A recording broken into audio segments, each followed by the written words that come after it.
Come round your house and put some shells up. Did you make the glass as well?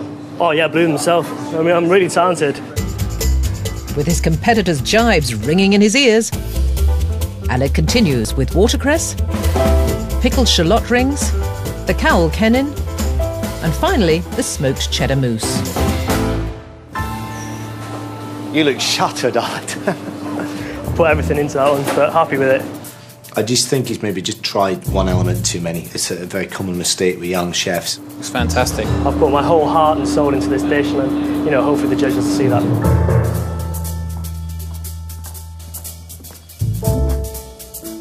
There you go, pub food. Very elegant pub food.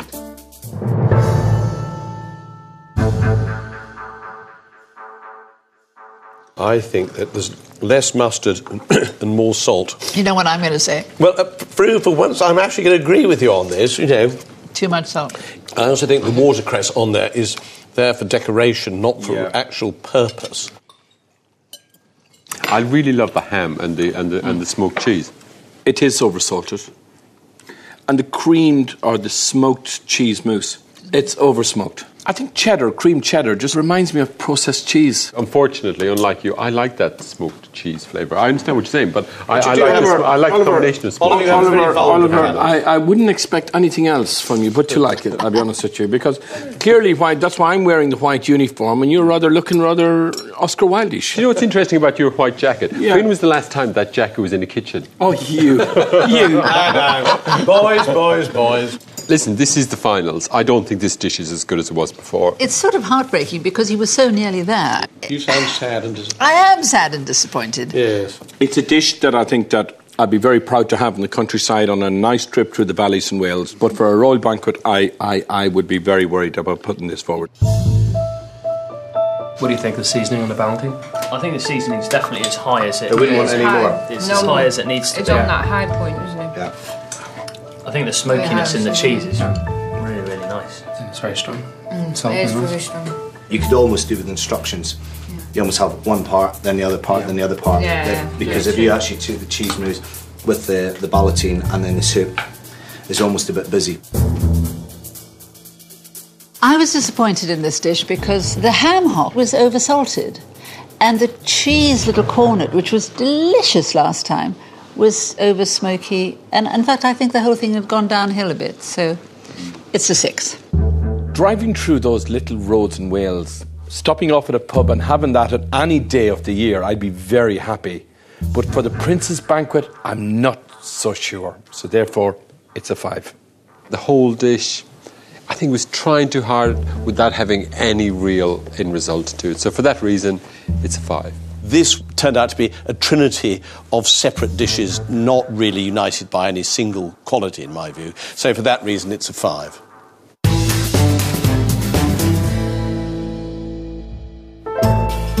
The judges won't be deciding on a final menu until they've tried all the courses.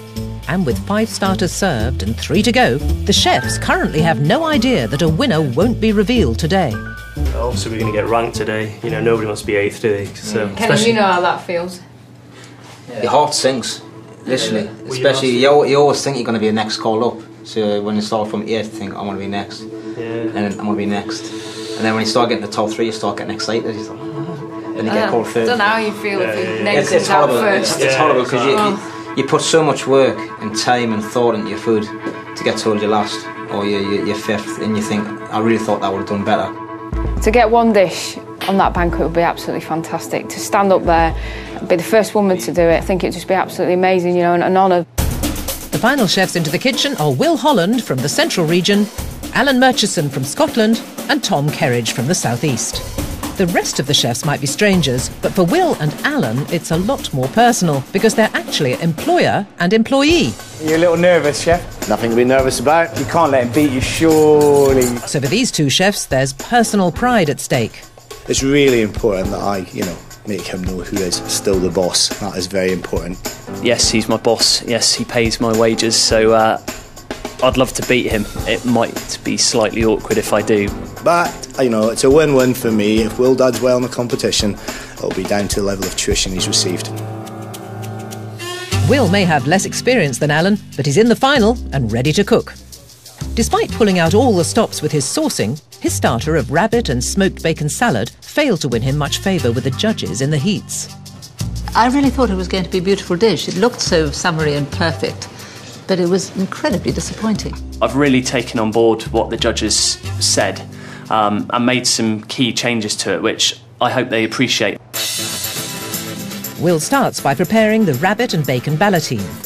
How would you actually feel if Will actually beat you? How would your pride take a bit of a knock? Because you know you're quite a proud man.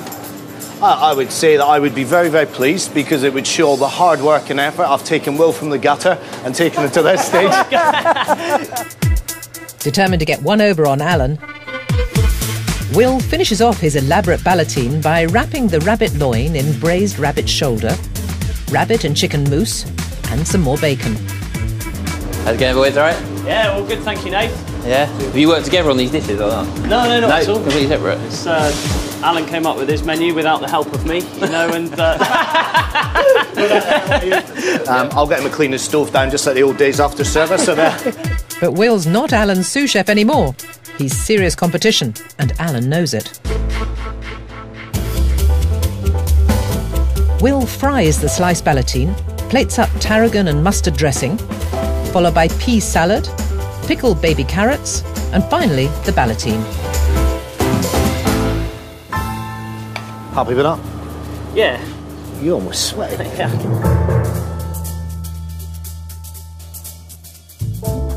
I think it's a contender to be served at the banquet, definitely. I'm really, really happy with it.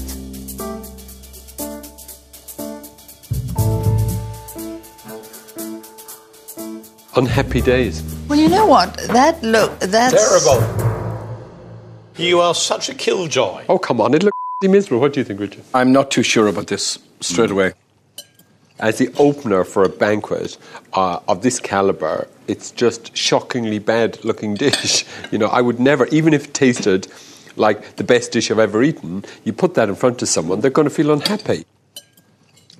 It tastes delicious. Underneath the salad thing, there's some peas, which are delicious.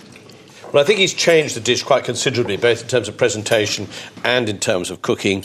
It's like a cold main course. Nice, though.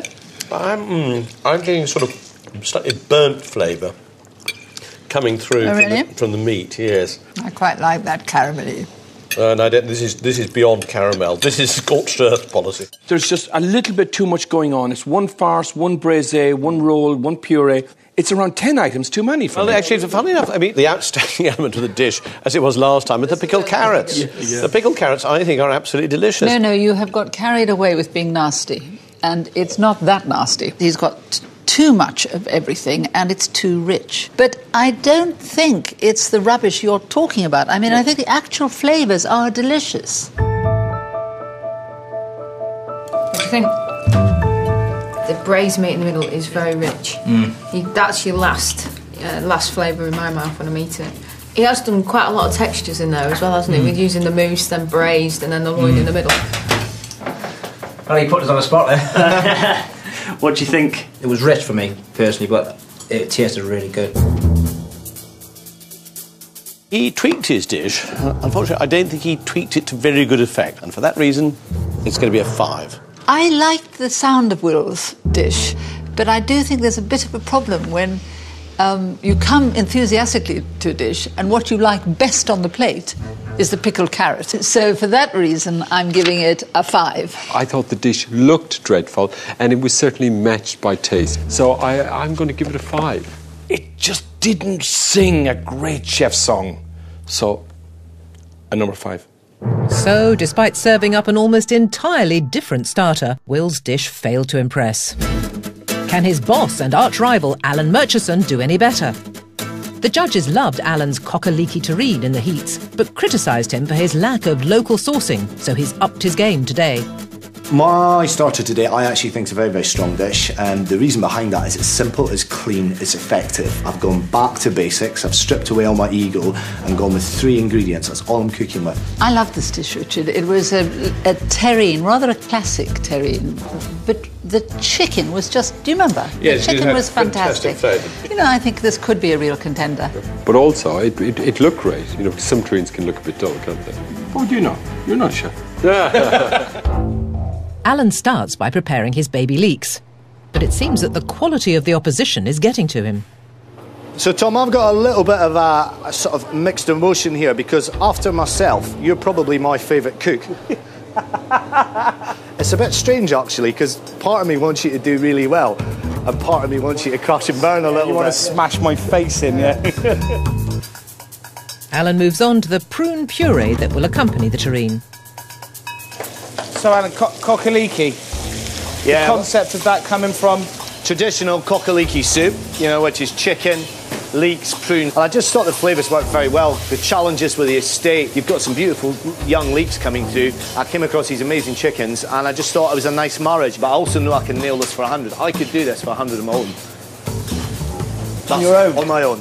My dish, unlike yours and unlike Tom's, received very little criticism. So I've just got to go with it. Alan can only hope that the judges are as uncritical today. With the terrine now chilled, he starts to assemble his dish. He plates up the terrine, followed by a blanched baby leek and prune puree. Can I have a pair of hands, please, Chef Holland, just like the good old days? You helping me the way it should be. Lovely that, very clean. It's clean, simple, effective. You haven't left a cling film around the edge of the terrine, have you? I hope not.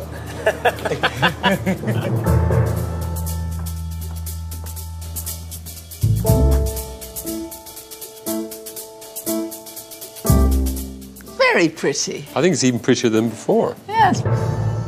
Do you like it, Richard? It looks fantastic. Doesn't it look pretty? Yeah. Really looks good. But the chicken The has pretty good flavour. I don't like this prune dressing. You don't? No. I get an extraordinary sort of onion flavour from the leek that is too strong. To be honest with you, it's extremely beautiful to look at, but I do think it's more about art than about heart. The meat, it's a little bit dry. But it's all looking great. I mean, I must say I absolutely agree, Richard. I thought if we could just have had a bit of a vinaigrette on top of it. It needs a little bit... Well, then it becomes more and more and more French and less and less and less Scottish or British. Coccoliki is very moist because it's a soup, so all I'm asking for is some sort of liquid. I think it's too dull. I think it's a nice idea. I think it's sort of poorly executed, if you want me to be honest. Dull, I think, is a strong word. Dull Oliver. isn't a strong word. Dull, come on. Dull isn't a strong word. That's a beautiful crafted terrine. There's some ways to enhance it. The main thing would be to tone down on the leeks, to just use the very pale inside, which tastes less strong. Well, this comes back to my point about about art, because what he needs the green in there for visual effect, doesn't it? Do not be too hard on this guy. I mean, that was a beautifully put together terrine that needed a little bit of dressing and a proper bit of salt on the top of it, served a little bit more room temperature. This is the final, and it has to be amazing. Honestly, any little sort of thing tweaking should have been done before now. You've got to be more ruthless. The flavour's really nice, seasoning's really good. A bit more puree for me, to be honest. Yeah, I was going to say that. Prunes work really well with it. I do agree with what you're saying, just a bit more prune puree on them. Do you think a bit more room temperature? Just a wee bit more, maybe. Yeah. Still quite firm, innit? Legs are beautiful. Yeah. Beautiful. Yeah. I think overall this is a really good dish. Simplicity, sometimes less is more. Definitely content in my eyes. But do the judges agree? It's time for the scores. You know what? Alan Murchison's coccoliki, I thought, was one of the most beautiful, pretty plates that has sat before us. But I just think that the chicken was a little bit dry and the prunes and the leeks were a bit overwhelming. And for that reason, I'm giving it a 7. Unfortunately, the chicken was a little bit underwhelming in flavour. The leek was a little bit undercooked. So in that case, it's a 6. I think he's misfired because I don't think I'm not getting a great sense out of the chicken. I can tell that the chicken is very high quality, but he hasn't venerated it in this dish. It's a 6. This dish was a feast for the eye and not for the taste buds. So for that reason, it's a 6. So can Tom, the final chef to cook, do any better? Even though he sourced most of his ingredients locally, his starter of